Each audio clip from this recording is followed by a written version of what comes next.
नमस्कार दोस्तों, मैं हर्षित कुमार जोशी आपका हार्दिक स्वागत करता हूं हमारे YouTube चैनल HNK रिएक्शन में। दोस्तों, आप हमारे चैनल पे पहली बार पधारे हो तो चैनल को जरा सब्सक्राइब जरूर कर देने का, और हाँ, वीडियो को लाइक और चैनल को सब्सक्राइब जरूर कर देने का, क्योंकि वीडियो को लाइक और चैनल को सब्सक्राइब करने से हमको बहुत मोटिवेशन मिलता है और वीडियो नया बनाने में हमको प्रोत्साहन मिलता है। क्योंकि अगर आप हमारे चैनल पे वीडियो देखने के बाद लाइक और कमेंट नहीं करेंगे तो हमको मज़ा भी नहीं आएगा, क्योंकि इससे हमको मोटिवेशन मिलता है। आपको पता होगा कि यूट्यूब पे लाइक करने से क्या होता है कि ये वीडियो दूसरे लोगों के पास जाता है दिखाने के लिए। बस इतना ही काम करना, इसमें आपको पैसा भी नहीं लगेगा। तो आज का वीडियो एक हमारे भारतीय संस्कृति का महान राजा पृथ्वीराज चौहान के बारे में है। उसका इतिहास कैसा था उसके बारे में आज हम वीडियो में देखेंगे कि पृथ्वीराज जो चौहान था उसका इतिहास क्या है। अगर आपको पता नहीं होगा तो आपको इस वीडियो के देखने के बाद आपको सब कुछ पता चल जाएगा। तो चलिए स्टार्ट करते हैं आज का ये नया वीडियो।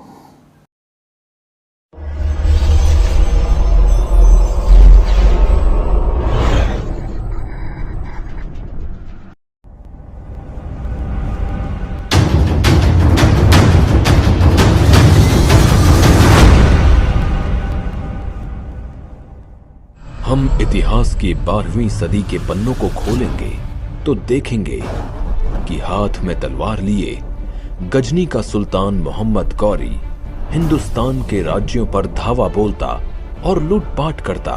वो चाहता था कि गजनी सबसे धनी देश बने और हिंदुस्तान की तरह सोने की चिड़िया कहलाए। अब उसकी निगाहें दिल्ली पर टिकी थीं, वही दिल्ली जिसके सिंहासन पर पृथ्वीराज चौहान विराजमान थे। वे बहुत वीर और युद्ध कला में निपुण योद्धा थे। शब्द भेद तीरंदाजी में तो वे माहिर थे।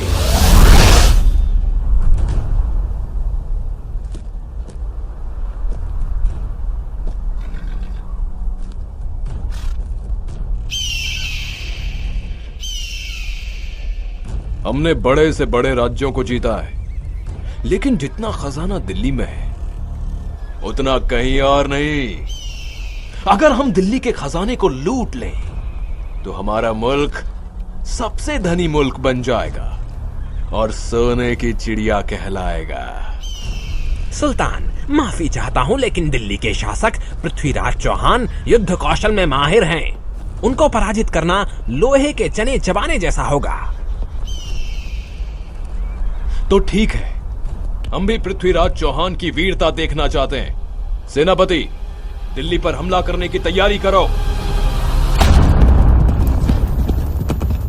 इधर दिल्ली के शासक पृथ्वीराज चौहान जो सिंहासन पर विराजमान हैं, उनके कानों तक युद्ध की सूचना पहुंचती है। महाराज की जय हो।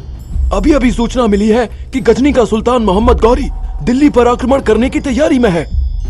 पृथ्वीराज चौहान इतना कमजोर नहीं कि मोहम्मद गौरी जैसे तुच्छ लुटेरे से भयभीत हो जाए। हम राजपूत हैं, राजपूत। हम किसी के आक्रमण से नहीं डरते। करने दो हमला।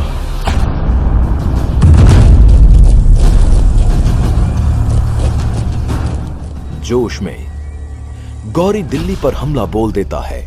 पृथ्वीराज चौहान और मोहम्मद गौरी के बीच घमासान युद्ध होता है और इस युद्ध में मोहम्मद गौरी पृथ्वीराज चौहान के हाथों पराजित होता है।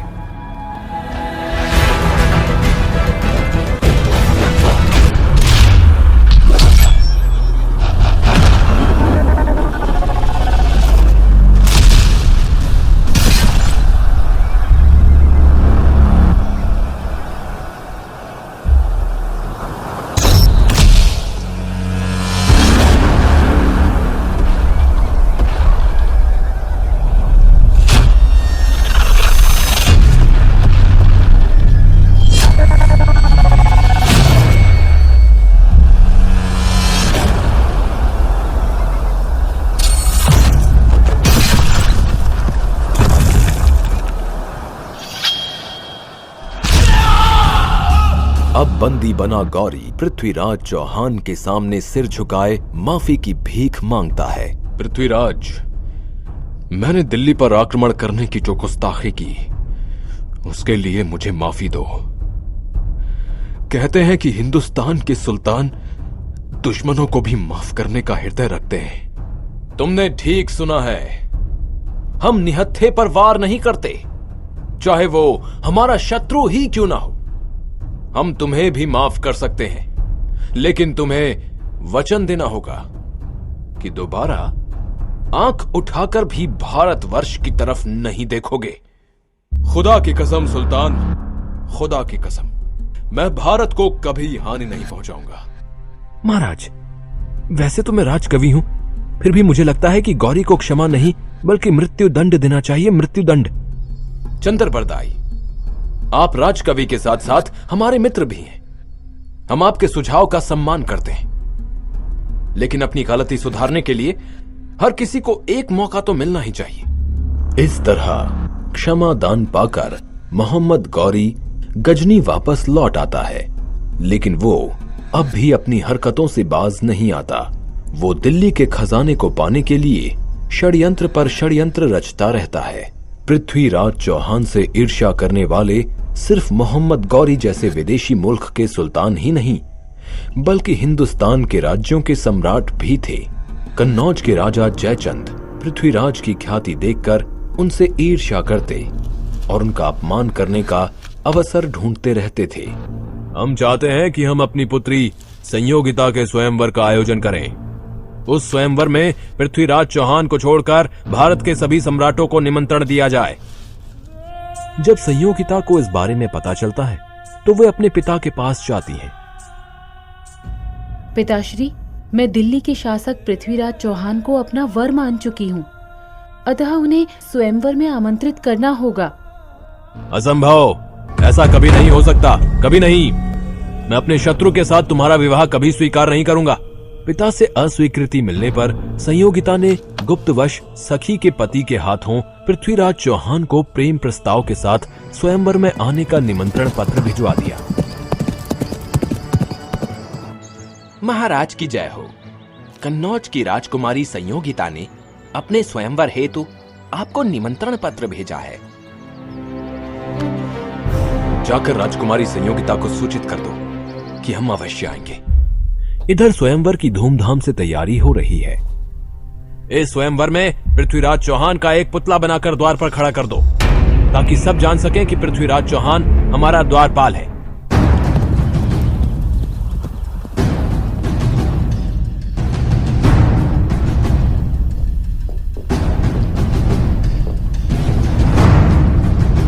महाराज, अभी अभी सूचना मिली है कि आपके अपमान के उद्देश्य से जयचंद ने आपका पुतला बनवाकर द्वारपाल के रूप में लगवाया है।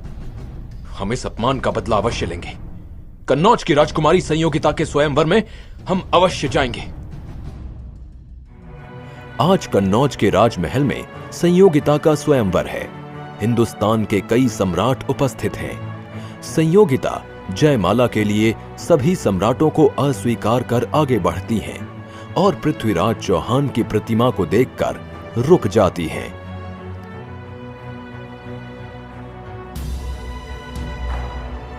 ये प्रतिमा तो मेरे पृथ्वीराज चौहान की है, जिन्हें मैं अपने वर के रूप में स्वीकार कर चुकी हूँ।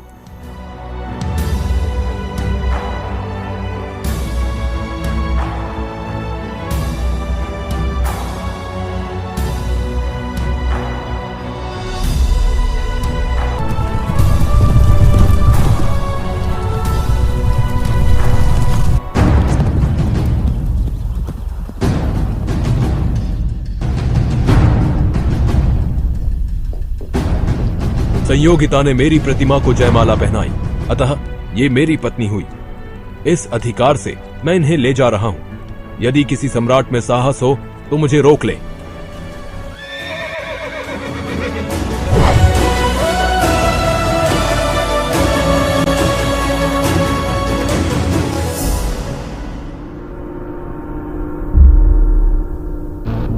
पृथ्वीराज चौहान ने भरी सभा में हमारा अपमान करके अच्छा नहीं किया। इस अपमान का बदला हम बड़ी से बड़ी कीमत चुकाकर भी लेंगे। क्षमा करें महाराज, लेकिन हम अकेले पृथ्वीराज चौहान का सामना नहीं कर सकते। एक ऐसा व्यक्ति है जो हमारी सहायता कर सकता है, वो है गजनी का सुल्तान मोहम्मद गौरी। मैं गौरी के साथ संधि कर पृथ्वीराज चौहान को नष्ट कर दूंगा और दिल्ली का शासक बन जाऊंगा। मंत्री जी, शीघ्र ही हमारा संधि का प्रस्ताव गौरी तक पहुंचाइए। संधि प्रस्ताव लेकर जयचंद का दूत गजनी के सुल्तान मोहम्मद गौरी के पास जाता है।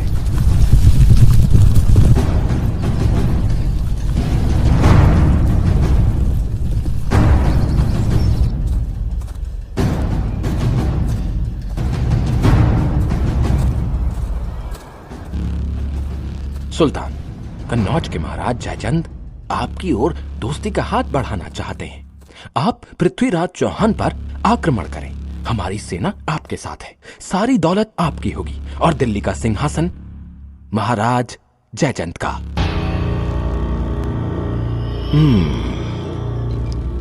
सम्राट जयचंद से कहना कि उनका प्रस्ताव हमें मंजूर है। वो दिल्ली कूच की तैयारी करें।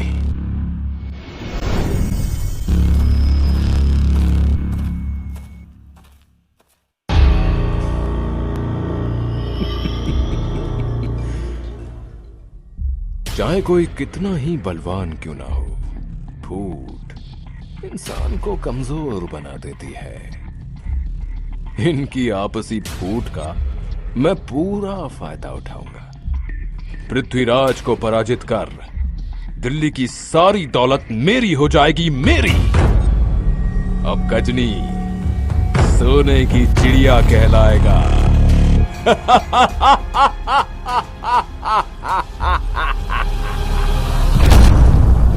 अत्यंत विशाल सेना के साथ जयचंद और गौरी मिलकर दिल्ली पर आक्रमण कर देते हैं।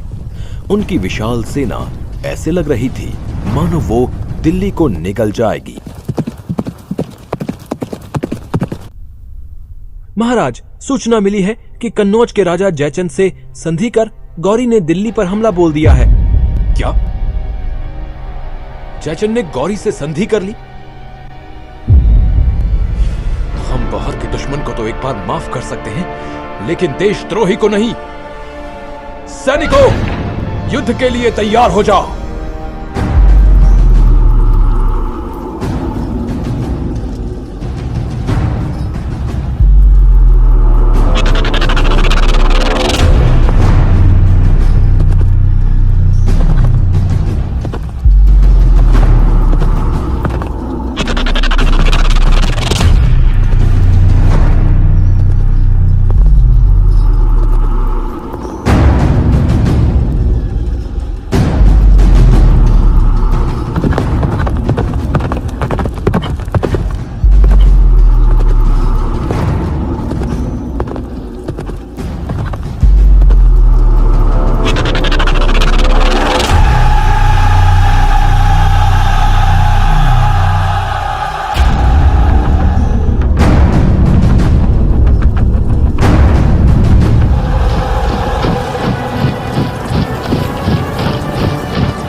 मोहम्मद गौरी, हमने अपना वचन निभाया। अब तुम भी हमें दिल्ली का शासक बनाकर अपना वचन पूरा करो। जयचंद, तुम्हारी सहायता के बिना तो पृथ्वीराज चौहान को हराना संभव ही नहीं था। तुम्हें तो जरूर इनाम दिया जाएगा। सैनिकों, इस गद्दार जयचंद को बंदी बना लो।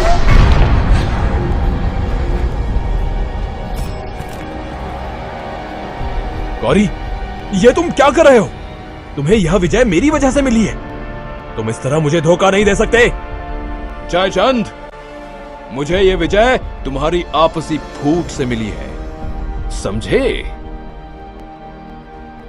जो अपने मुल्क से गद्दारी कर सकता है, वो हमारे साथ भी गद्दारी करने से पीछे नहीं हटेगा। सैनिकों, इसकी गर्दन काटकर बीच चौराहे पर लटका दो और लिखकर टांग दो, गद्दार जयचंद। गौरी जयचंद को चौराहे के बीच मरवा देता है और दिल्ली की सारी दौलत हड़प कर पृथ्वीराज को बंदी बनाकर गजनी लौट जाता है।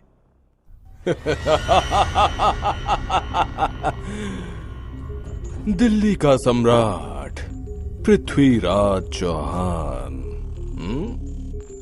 आज हमारे सामने जंजीरों में जकड़ा बंदी बनकर खड़ा है।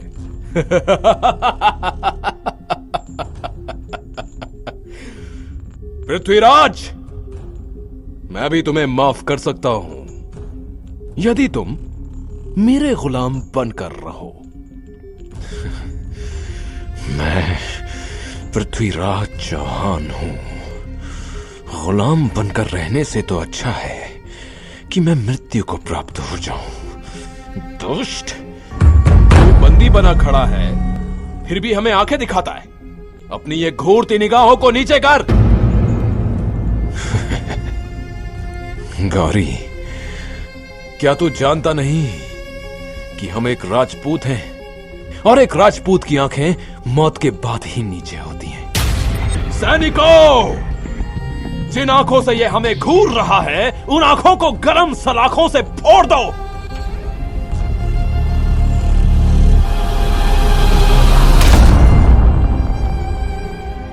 हम इसे इतनी आसानी से मृत्यु दंड नहीं देंगे। इसे बंदी गृह में डाल दो। इधर दिल्ली में पृथ्वीराज के राजकवि चंद बरदाई अपने सम्राट की दुख भरी खबर सुनकर चिंतित होते हैं। मैं अपने मित्र को मरने नहीं दूंगा। मैं उनकी जीवन रक्षा के लिए गजनी जाऊंगा।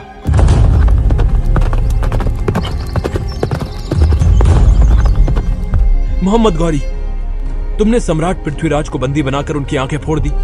क्या तुम भूल गए कि इसी पृथ्वीराज ने तुम्हें 16 बार माफी की भीख दी थी? भीख। सैनिकों, बंदी बनाकर इसे भी इसके मित्र के साथ बंदी गृह में डाल दो।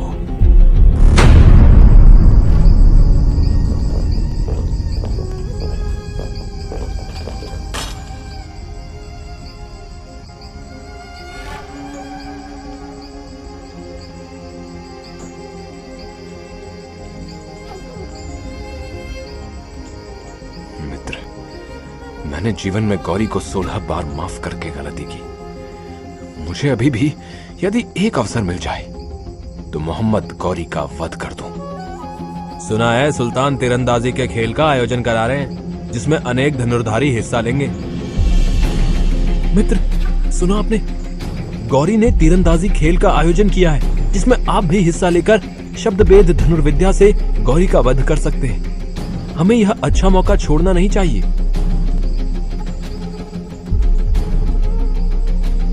चंद्र बरदाई, क्या तुम भूल गए हो कि हमारी आंखें फोड़ दी गई हैं?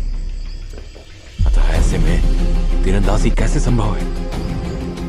महाराज, आप बस देखते जाइए। सिपाही, हम सुल्तान से तीरंदाजी खेल के सिलसिले में कुछ कहना चाहते हैं। मेरा यह संदेश शीघ्र सुल्तान तक पहुंचाओ। गौरी की अनुमति पाकर चंद बरदाई को दरबार में पेश किया जाता है। सुल्तान, आपने जो तीरंदाजी के खेल का आयोजन किया है, उसमें मेरे मित्र पृथ्वीराज चौहान भी हिस्सा लेना चाहते हैं।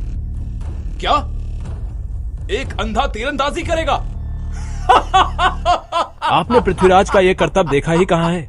आंखें ना होने के बाद भी वे अच्छा निशाना लगा सकते हैं, आवाज सुनकर तीर चला सकते हैं। असंभव, असंभव।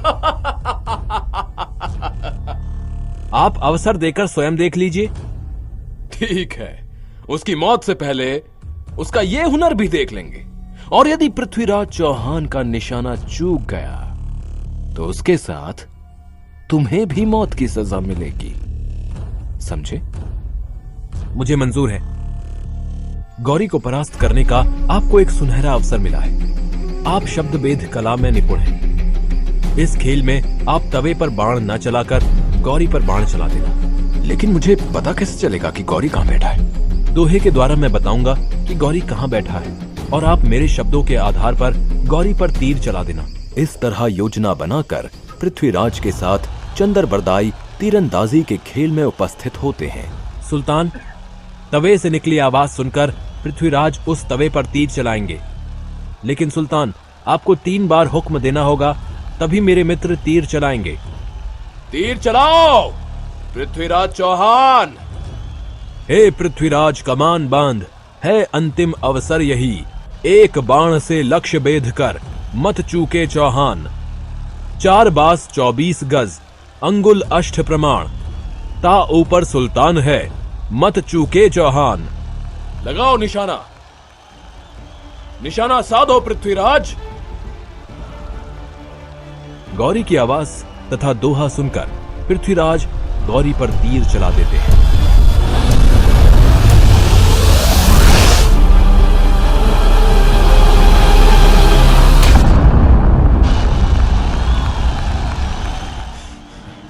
मैंने अपने अपमान का बदला ले लिया चंद्रबरदाई, मैंने अपने अपमान का बदला ले लिया।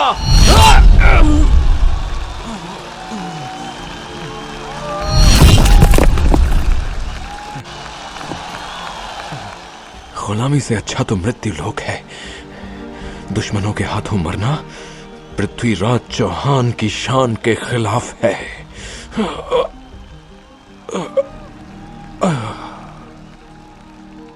पृथ्वीराज चौहान और चंद्रबरदाई ने योजना बनाई थी कि गौरी को मारने के बाद अपने स्वाभिमान की रक्षा हेतु हम अपने प्राण त्याग देंगे। अतः दोनों ने एक दूसरे का वध कर दिया। दोस्तों, वीडियो तो इतना लंबा था लेकिन देखने में बहुत मजा आया।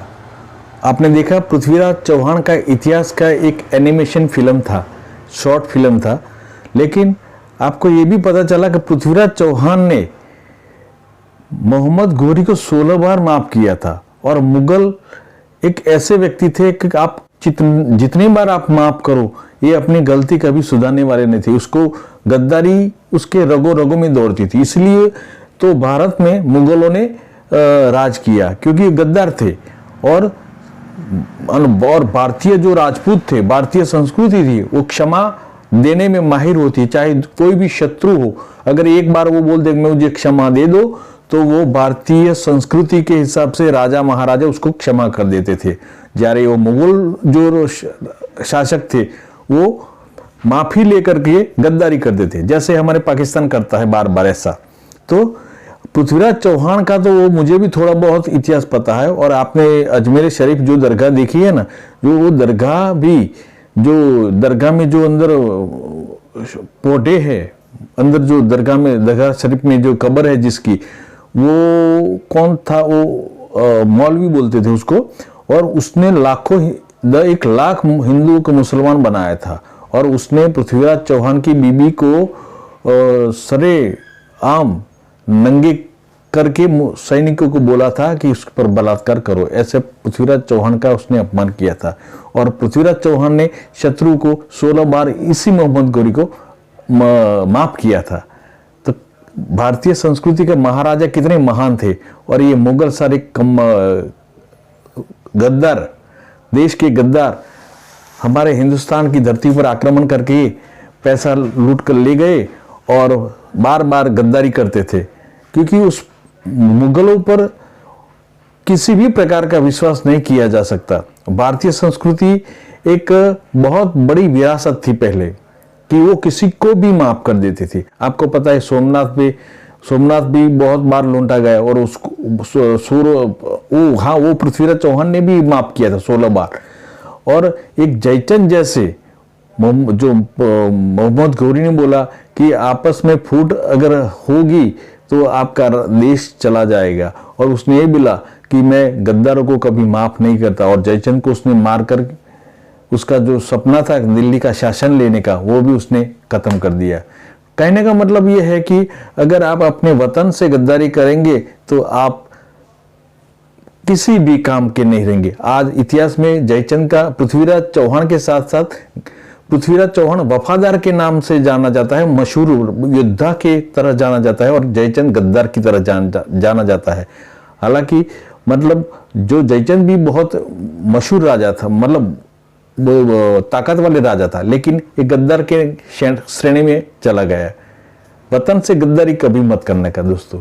और पृथ्वीराज चौहान की आपने मुझे इस एनिमेशन फिल्म में 2 बातें अच्छी लगी। एक जो मोहम्मद गौरी ने बोला कि आपस में फूट के कारण मैं जीता हूँ, बाकी मैं पृथ्वीराज चौहान को कभी नहीं जीत पाता। और दूसरा जो पृथ्वीराज संयुक्ता का दोनों का जो प्यार था वो भी मुझे बहुत अच्छा लगा, क्योंकि जो जयचंद की लड़की थी उसने पृथ्वीराज के पुतले पे हाथ चढ़ाया और पृथ्वीराज उसको भरी सभा में से उठा के ले गया, फिर भी जयचंद कुछ नहीं कर पाया। दोस्तों आज का वीडियो कैसा लगा कमेंट करके जरूर बताना का। जय हिंद, जय भारत।